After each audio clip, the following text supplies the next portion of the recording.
Today I'm going to show you how to download a version of Monopoly Go that gives you free dice rolls. First, let's take a quick look at what you'll be getting. As you can see in the shop, the money and dice rolls are already flowing into my account. To get started, head to your settings. Click on General, then go to Background App Refresh. Make sure it's turned on for Wi-Fi and cellular data.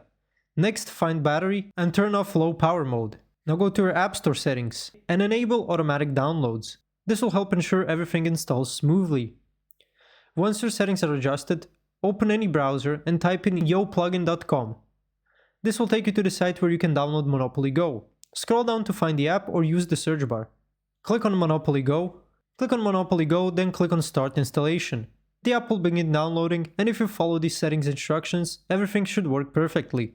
The wait time isn't long at all, so be patient. You'll soon have the app installed and ready to use. Thanks for watching. If this video was helpful, please like and subscribe to our channel for more tips and tutorials. See you next time.